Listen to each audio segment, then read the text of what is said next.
Oke, kita lanjut ke mini test 3. Kali ini kita masih di video pertama, kita akan bahas soal nomor 1 sampai 5. Tapi sebelum lanjut membahas soal ini, kamu bisa coba buka soalnya pada tautan yang ada di description video. Atau kamu bisa juga coba-coba untuk jawab dulu, nanti baru kamu nonton video pembahasannya dari part 1 sampai part 4 untuk mini test ketiga. Nah, untuk yang mini test lain, kamu bisa lihat di video yang sebelumnya, mini test 2, ada juga mini test 1 ya. Oke, baik, di soal nomor 1 ini berbicara masalah stoikiometri ya, perhitungan kimia. Ada reaksi antara CuCN2 dipanasin ya, berarti terurai ya. Jadi CuCN2 kali terurai menjadi dihasilkan C2N2 sianogen, C2N2 dan CuCN. Nah, tiap ada reaksi kimia begini pastikan sudah setara ya. Jadi lihat di sini di sebelah kiri ada Cu-nya 1 ya, berarti sudah setara. Kemudian Cn-nya ada C2N2. Nah, di kanan C-nya 3, maka perlu dikalikan sesuatu dulu ya biar jumlahnya sama gitu ya.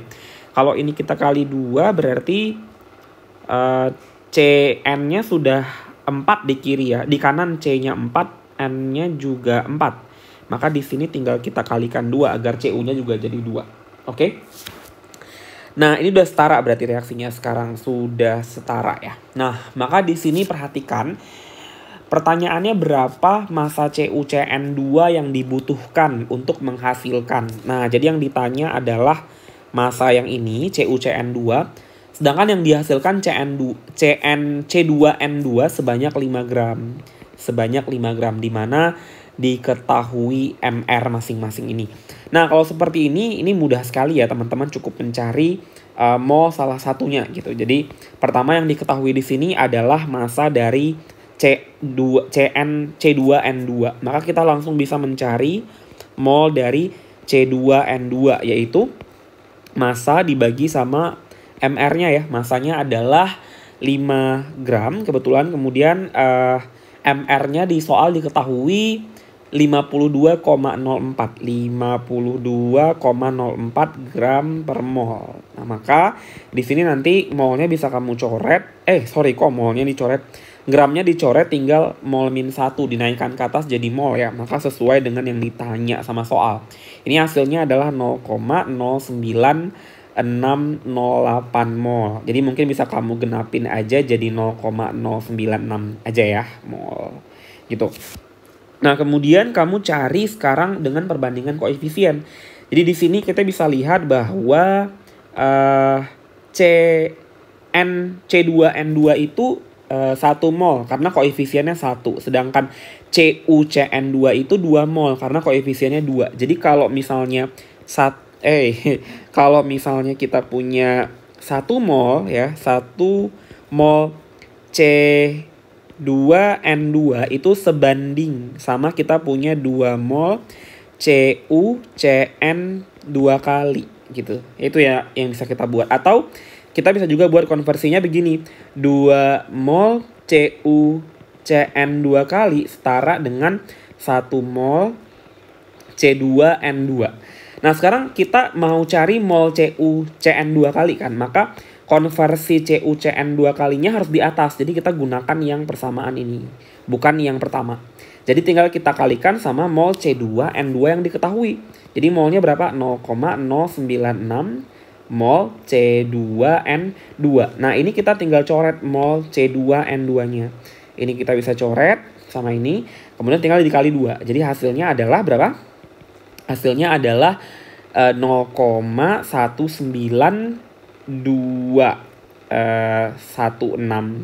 mol gitu ya. Nah, nanti ini hasilnya mol. Kita butuhnya pertanyaan soalnya adalah massa. Nanti kamu tinggal cari. Bahwa ingat ya, tadi di konversinya diketahui MR dari CuCN2 kali itu sama dengan berapa? 115,6 gram per mol. Ini bisa kita buat konversi yang baru ya. Nih aku tandain dulu. Ini yang pertama, ini yang kedua, ini yang ketiga tadi. Nah, konversi barunya begini. Jadi kita punya, jadi ingat ya, gram per mol itu ada makna bahwa 1 mol CuCN2 kali itu setara dengan 115,6 mol. Atau gram. Bukan mol, ini gram ya, karena tadi kan gram per mol. Jadi gini ya, gram CU CN 2 kali, begitu dia cara nulisnya. Atau 115,6 gram CU CN 2 kali itu setara dengan 1 mol CU CN 2 kali. Nah begitu. Karena kita mau nyari massa, maka kita gunakan konversi massa yang di atas. Jadi yang ini kita pakai. Maka tinggal dikali sama molnya aja. Molnya berapa? Molnya 0,19216 mol CU CN 2 kali. Maka ini bisa kita coret mol CU CN-nya sama ini kan. Maka tinggal massanya saja dikalikan. Itu hasilnya adalah 22,2 gram CU CN 2 kali. Nah itulah hasilnya. Maka jawabannya adalah yang B untuk soal nomor 1. Nah ini cara menggunakan faktor konversi dalam menghitung stoikiometri. Ini lebih mudah karena kamu jadi tidak perlu menghafal rumusnya. Cukup pahami apa makna dari reaksi, apa makna dari koefisien reaksi, apa makna dari satuan-satuan yang ada di dalam soal itu ya. Nah, kamu bisa berlatih lagi nanti. Kita lanjut soal nomor 2 sekarang. Nah, soal nomor 2 ini masih juga bicara stoikiometri, cuman di sini ke persen hasil sekarang ya.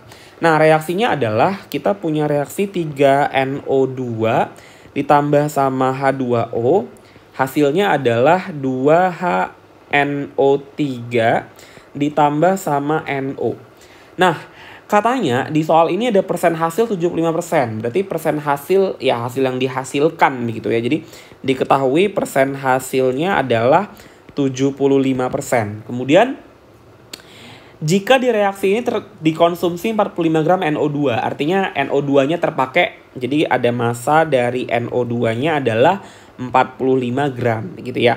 Pertanyaannya adalah berapa gram asam nitrat yang dihasilkan. Jadi yang ditanya sama soalnya adalah massa dari HNO3, asam nitratnya. Jadi ini di sini kita ditanyain massa yang ini. Nah, sedangkan yang diketahuinya massa yang ini gitu dengan persen hasil segini.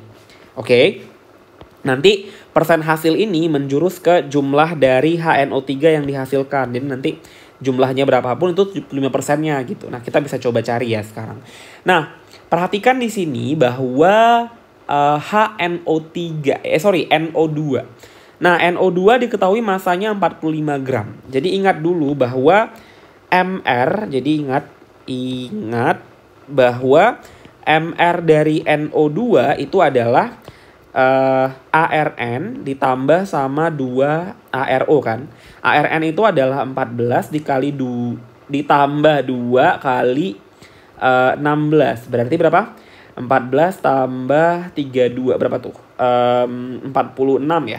Gram per mol. Nah, ini makna fisiknya ada.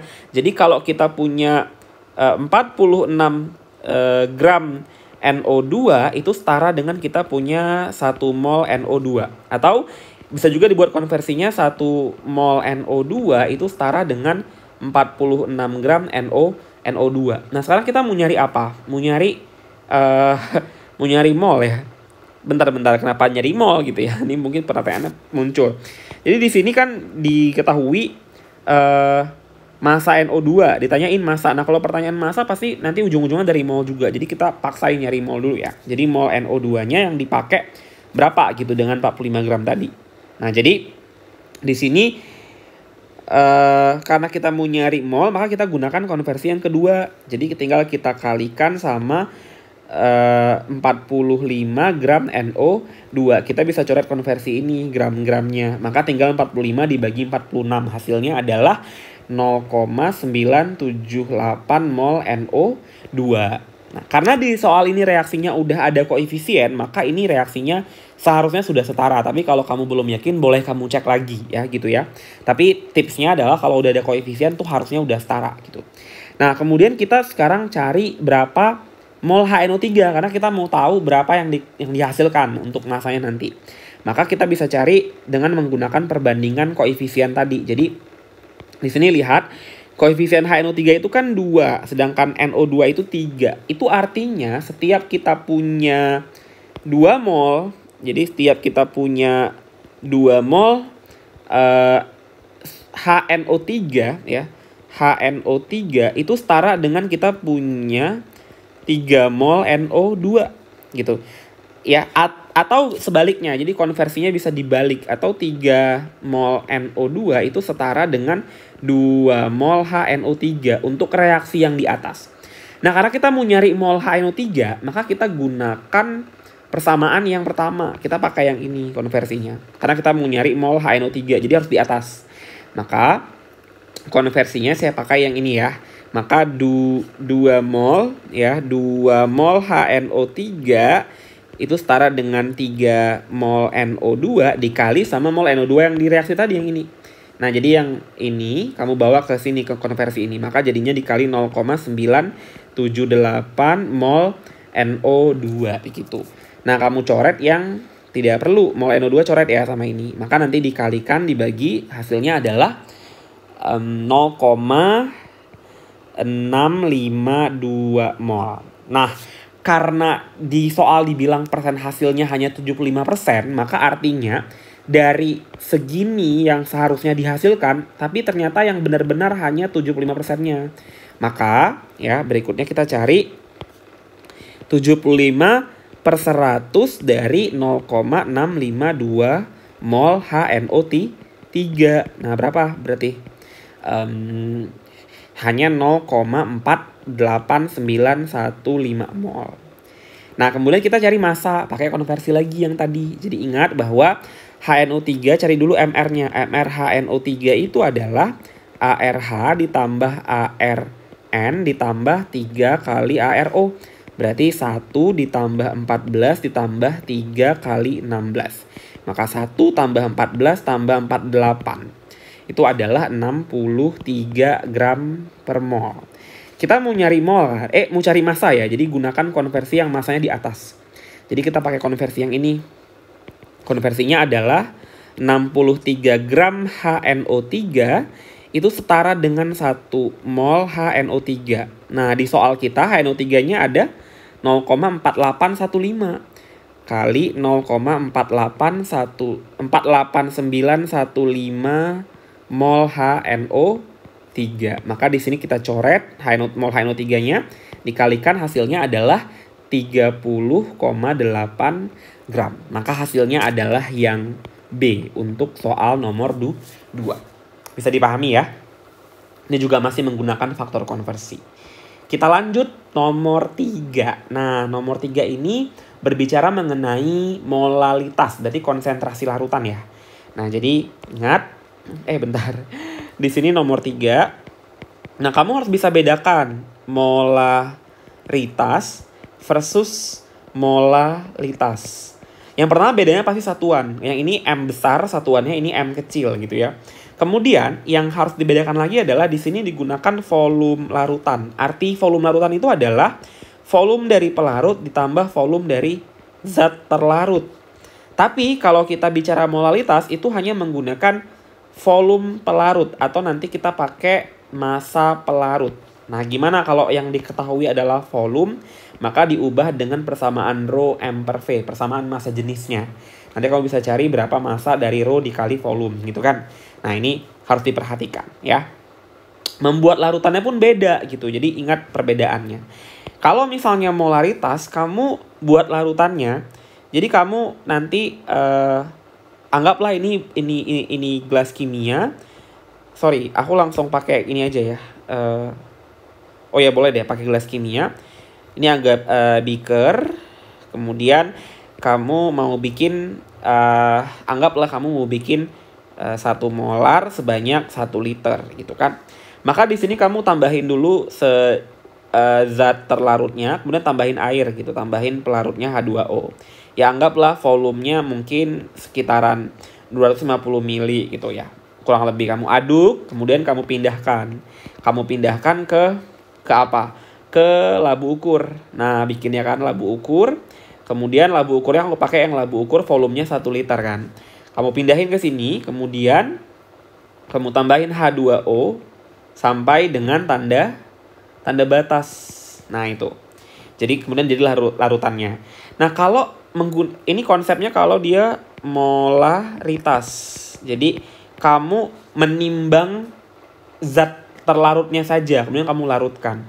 Tapi kalau kamu bicara molalitas ya, M kecil, itu kamu bicara massa pelarut. Berarti kamu harus pastikan kalau dia itu misal dibilangnya sebanyak 0,5 gram zarut dalam 500 gram pelarut.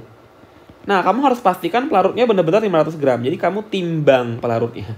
Harusnya begitu, kamu timbang pelarutnya. Tapi mostly kita nggak seperti itu ya. Mungkin kita ubah ke dalam volume. Misalnya, anggaplah pelarutnya adalah H2O, di mana rho air adalah 1 gram per mili. Berarti nanti dari rho 1 gram per mili, maka sebenarnya 500 gram itu setara dengan 500 mili kan. Nah, ini harus diperhatikan. Nah, maka kamu nanti buatnya tidak perlu menggunakan labu ukur sebenarnya. Kamu pakai gelas kimia saja di sini. Jadi gelas kimia tapi isinya sudah ada 500 mili H2O, baru kamu tambah sama zat terlarut, lalu kamu aduk. Sudah jadi, nggak perlu kamu pakai labu ukur. Labu ukur dipakai untuk yang molaritas, tapi untuk molalitas cukup gelas kimia saja. Tapi volume pelarutnya sudah ditambah duluan. Atau boleh di akhir juga nggak masalah, tapi harus 500 mili. Jadi tepat, bukan penjumlahan gitu ya. Nah, sekarang kita balik ke soal deh, ini kelamaan ngomong ya.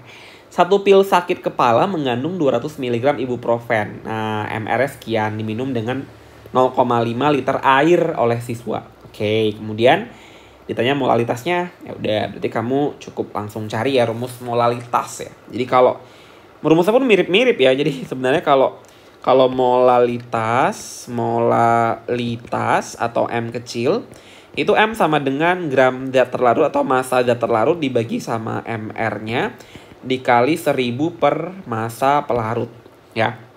Jadi kita bisa langsung cari ini, geser kemari aja ya. Jadi massa terlarutnya tadi berapa? 200 mg. Nah, miligram harus diubah ke gram. Jadi jadinya berapa? Jadinya 0,2 gram kan dibagi MR. MR diketahui di soal 206 gram per mol kali sama 1000. Nah, massa pelarutnya 0,5 liter air. Jadi ingat 0,5 liter air tuh setara dengan apa? Jadi perhatikan dulu bahwa rho daripada air itu 1 gram per mili. Berarti kalau kita mau nyari masanya gimana? Ingat rumus rho itu adalah M per V. Berarti M adalah rho kali V. Nah, rho-nya 1 gram per mili dikali, ini ubah aja ke dalam mili. Berarti berapa? 500 ml ya. Maka hasilnya adalah 500 gram. Nah, maka ini dibagi sama 500 gram. Gitu ya. Maka ini coret 2 tinggalnya ya. Nah, kamu hitung-hitung hasilnya nanti jadinya berapa hasilnya? Hasilnya adalah bentar. Ditanyanya masa ya. Aduh, sorry, kok kenapa jawabannya mili sih? Iya, 500 gram. Sorry, iya 500 gram, bener-bener. Oke, kemudian kamu hitung-hitung hasilnya adalah 1,9 kali 10 min 3 molal. Itu jawabannya adalah yang D untuk soal nomor 3 gitu ya. Nah, yang tadi di atas udah selesai belum ya? Kita hitung. Ya udah B ya. Oke, sip. Nah, selanjutnya nomor 4 ya. Kita jawab nomor 4. Di sini topiknya adalah persamaan gas ya sepertinya ya. Tapi coba kita cek. Jadi nomor 4 ini bicara masalah gas ya. Katanya pada tekanan A, P-nya berarti diketahui 50 kilopascal. Kemudian suhunya adalah 127 derajat Celcius. Sebanyak 100 cm pangkat 3 gas. Jadi ingat gasnya adalah volumenya 100 cm pangkat 3. Ini setara dengan 100 mili. Karena cm pangkat 3 itu sama dengan cc kan. Cm kubik itu sama dengan mili. Kemudian masanya, nah diketahui massa gas. Masanya adalah 0,12 gram. 0,120 itu sama dengan 0,12 ya. Nah, yang ditanya sama soalnya adalah berapa massa molekul, berarti mR ya. Nah, ini perhatikan untuk soal-soal begini kamu harus menggunakan persamaan gas ideal langsung. Jadi PV sama dengan nRT. Nah, di sini kita bisa bongkar, kita mau nyari mR kan, bahwa PV itu sama dengan N itu kan mol. Mol itu persamaannya apa? Massa per mR. Jadi ini kita bisa ganti dengan massa per mR dikali RT gitu. Nah, tinggal dicari satu-satu dulu ya. Jadi P itu harus dalam ATM. Ingat di sini satuannya harus ATM. Kalau volume harus liter. Ya kalau massa satuannya gram seperti biasa. R sudah ada ketetapan 0,082 itu kan. Kalau T harus dalam Kelvin. Ini liter ATM. Mol min 1, Kelvin min 1 ya. Kita cari dulu tekanan. Tekanannya masih dalam bentuk kilopascal ini. Masih ingat nggak? Ingat dulu bahwa 1 ATM itu berapa pascal? 10 pangkat 5 kan? Atau 10, lebih tepatnya 101.325 pascal. Ini lebih tepatnya ya. Atau kalau begitu, kita punya, jadi ingat nih kita mau nyari ATM kan. Berarti kita bisa bikin konversi. Konversinya 1 ATM itu setara dengan 101.325 pascal. Kita kali sama, tadi kan kilo pascal. Bisa kita ubah ke pascal. Kilo ke pascal jadi berapa? Kali 1000 kan? Berarti 50.000 pascal ya. Maka dikali 50.000 pascal. Nah, pascalnya kita coret-coret gitu ya. Kemudian dikaliin hasilnya adalah 0,49346 ATM. Genapin aja ya 0,49 ATM. Nah, ini sudah ada. Kemudian temperaturnya tadi 127 Celsius tambahin sama 273 itu 400 Kelvin. Apalagi volumenya ubah ke liter. Volumenya 100 mili sama dengan 0,1 liter. Kayaknya udah ya, tinggal cari aja ya. Maka kita gunakan lagi persamaan tadi ya. Kita balik ke persamaan gas idealnya. Nah, berarti PV sama dengan nRT yang tadi kita bongkar. PV sama dengan massa per mR dikali RT ya.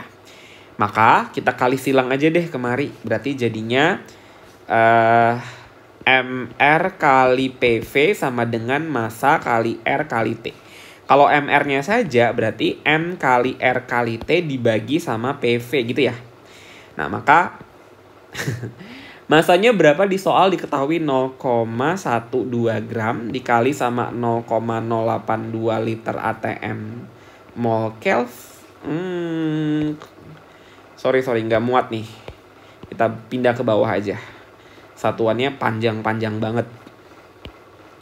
Jadi masanya 0,12 gram dikali 0,082 liter ATM per mol Kelvin dikali sama 400 Kelvin dibagi sama P-nya berapa tadi? P-nya 0,49 ATM ya. 0,49 ATM dikali sama V-nya 0,1 liter. Coret yang sama satuannya ATM, Kelvin gitu ya. Tinggallah gram per mol. Itu satuan daripada, kan tinggal ini nih, ini sama ini kan, satuan daripada mR kan. Maka hasilnya adalah 80 gram per mol. Sudah, jawabannya adalah yang C untuk soal nomor 4 ini. Oke. Soal terakhir nomor 5. Nah, sekarang kita lihat nomor 5. Nomor 5 ini bicara kelarutan dari beberapa senyawa. Nah, di sini perhatikan ada senyawanya, ada KCl, kemudian ada CH3, CH2, COOH. Kemudian ada siapa lagi? Ada CH3, CH2, CH3. Kemudian ada CH3, CH2, CH2OH. Kemudian ada CH3, CO. Nah, ini keton ya berarti. CH3. Nah, oke. Ada 5 nih. Ditanya kelarutan dalam air. Nah, kalau bicara kelarutan dalam air berarti air itu kan sifatnya polar ya. Jadi air itu Perhatikan dulu, air itu kan sifatnya polar. Maka yang akan larut dalam air pasti senyawa yang polar. Yang paling polar itu yang paling tinggi kelarutannya. Pertanyaannya disuruh tentukan susunannya ya. Bisa kecil ke besar atau besar ke kecil. Tapi ini kayaknya kecil ya. Berarti dari yang paling kecil ke yang paling besar. Alright. Nah, kalau dalam soal itu, dalam air untuk kelarutan ya, kalau untuk urutan kelarutan, yang pertama kalau ada senyawa ionik, maka dia yang paling menang. Jadi pasti urutan pertamanya adalah senyawa yang ikatannya ionik. Yang kedua baru kovalen, tapi kovalennya harus yang polar. Baru yang ketiga nanti kovalennya yang tidak polar atau non-polar. Itu urutannya. Maka di sini lihat ada KCl, pasti KCl menang. Pasti KCl ada di ujung. Nah, soal yang KCl-nya di ujung itu hanya yang D dan E. Maka A, B, C opsinya salah semua. Ya cuman D atau E saja. Kan gitu ya. Ini pasti yang paling tinggi. Paling tinggi kelarutannya. Kelarutan dalam air gitu ya. Nah, terus yang paling kecil pasti yang non-polar. Nah, lihat yang non-polar. Perhatikan non-polar itu mudah mencarinya, dia nggak ada gugusnya, atau kita curigai aja non-polar gitu ya. Perhatikan kalau di sini, ini kan ada COH, maka dia akan menjadi polar karena dia ada yang bisa dilepas jadi ion atau juga ada interaksi antara gaya hidrogen sama air. Kemudian ini juga bisa kan OH. Ini ada O di sini, ada keton. Gugus keton tuh bisa membuat dia lebih tertarik ke air gitu. Maka yang paling tidak polar yang paling non-polar pasti ini. Ini pasti sangat non-polar. Maka otomatis ini di depan. Kalau yang D, CeH3COH itu nggak mungkin paling kecil karena dia asam kan, asam asetat. Asam propanomar atau asam karboksilat. Pasti dia lebih polar. Maka pilihan jawaban yang lebih tepat adalah yang paling rendah itu adalah CH3C2CH3. Maka ini paling rendah. Ya. Ini yang paling rendah kelarutannya. Maka jawabannya adalah yang E untuk soal nomor 5. Gitu ya. Silahkan tonton di video berikutnya untuk soal nomor 6 sampai 10.